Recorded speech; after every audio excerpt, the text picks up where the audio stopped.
Okay, let's get into public relations now that we've talked a little bit about this in-between space between governments and private individuals.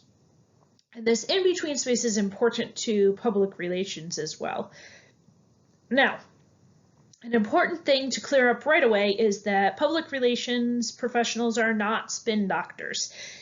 There are some quacks out there who are, but that is by and large not the main thing that public relations people do, just as by and large the vast majority of medical professionals are also not spin doctors or quacks or selling you snake oil, right?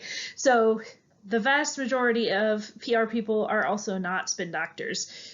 Spin doctors tend to be quite bad PR professionals, although they're very loud, and so we hear about them. But they're not good PR people. And hopefully by the end of this section, you will know why. All right, so let's talk about publics.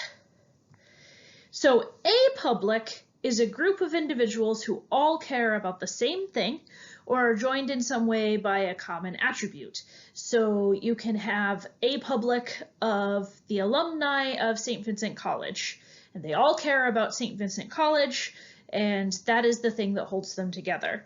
Or you can have a public of Friends of Westmoreland County, right?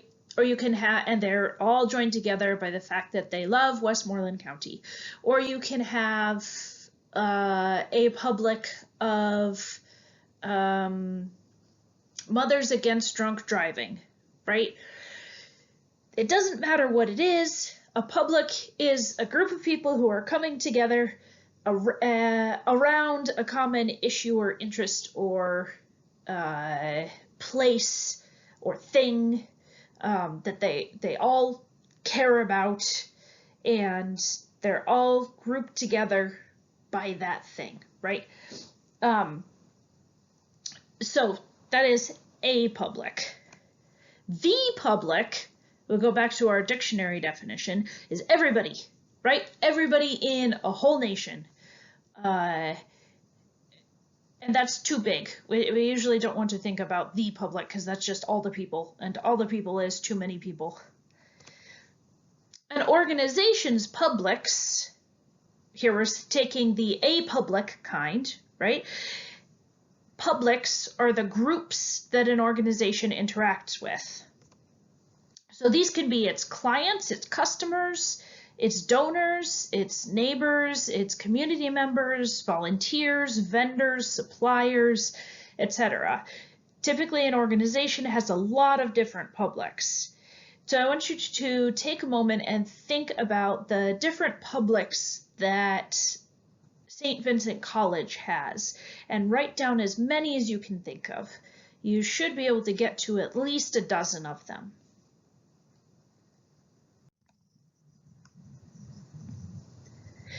Now that you're back, let's talk about what public relations professionals do. So, first question, what makes a good long-term relationship? I don't know if any of you have been in a good long-term relationship, or if you're hoping to be in a good long-term relationship, but maybe you've observed some, or maybe you've learned some lessons by the negative. You've seen some bad long-term relationships or some bad short-term relationships. But let's see if any of these things ring a bell. Does trickery make a good long-term relationship? Cheating? Deception? False promises? I hope you're shaking your head no, because these are not the ways that you make a good relationship. A good relationship is based on the opposite of all these things, right? Public relations is the field concerned with developing and maintaining the relationships between an organization and its publics. It's the opposite of cheating and trickery and manipulation and lies. It is, in fact, honesty, imagination, long-term investment, creativity, listening, and empathy. Again, public relations is concerned with developing and maintaining the relationships between an organization and its publics, and they want these to be long-term. A good long-term relationship is based in mutual trust, is based in mutual good communication, and is based in this kind of long-term investment that you can only get if you are being true with each other. You want to understand what is in the best interest of your publics and do it as much as your organization can. The more you are messing around with people, the more you are lying to them, the more you're trying to manipulate them, the less they're going to want to work with you or have anything to do with you in the future.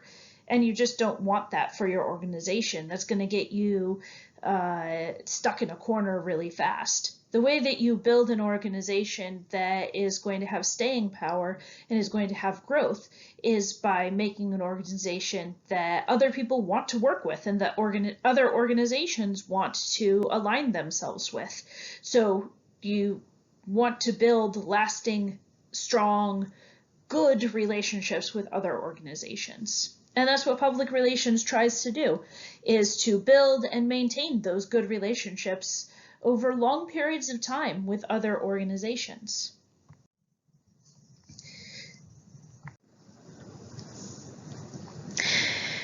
So this is all fine and dandy, but why would an organization want to have a public relations person or team?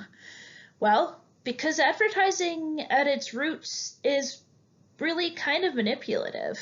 Advertisements are trying to get people to spend money now for whatever reason, and they tend to not build trust or long-term relationships with other people. So maybe you need to have some PR instead. Good long-term relationships aren't based in propaganda, and you really can't get everything you need from marketing sometimes. And public relations allows you to build long-term relationships in ways that you don't get with marketing, which is a lot more short-term based. Finally, because some companies do care about finding win-win partnerships and giving back to their publics. This is a picture of some of the inside of a place called Vigilante Coffee, and this is the place where I wrote almost the entirety of the book that I had to write to get my PhD. And this is a place that revitalized an entire neighborhood and made a community space and really brought a large portion of a place that was getting run down back together, and made a huge difference in how much people wanted to get to know each other and what kind of neighborhood it was. So you can see here some more pictures of Vigilante Coffee and some of the people who were involved. The people on the left, upper left there, are Chris Vigilante and his, at the time, fiance. I don't know if they're married yet or not, Ashley Birch. And the company was started by Chris and his friend who wanted to move their coffee roasting business out of their basement. And they already were roasting for a lot of other coffee shops in the DC area. And one of the things that they were already doing was they went and visited any farms that they were getting coffee cherries from. And made sure that they were paying enough for the workers and for their kids, the workers' kids, to go to school, that they were paying well over the fair trade rate for the cherries being picked, but enough for everybody to be living on, and also saving and improving their quality of life.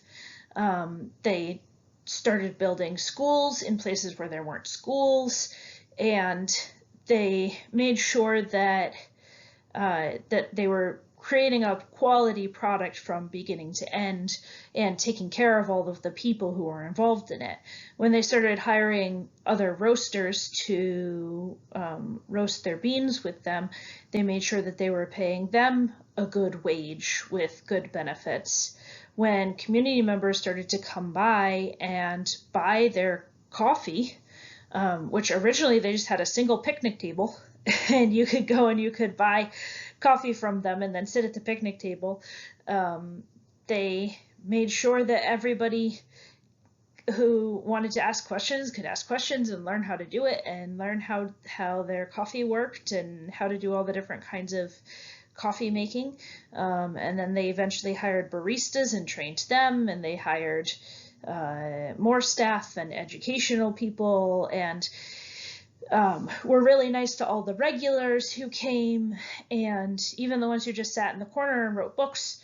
And they opened it up to the community and allowed their coffee shop to become a community center. And they were just really careful with every person who their business had them come in contact with. And they were careful to be fair with all of them, and they were careful to build good relationships with all of them and to make it really a community business. All right, so hopefully you now know lots about public sphere and PR, or at least a little bit. Make sure that you finish off the engagement assignment and turn that in by 5 a.m. tomorrow, and or Thursday, whatever day you're listening to this, and do, before next class, media tracking number 8 about distractions, which hopefully will let you start to get a handle on stuff that has changed now that you are taking online classes suddenly in the middle of the semester, and start to plan out your time maybe a little bit more effectively.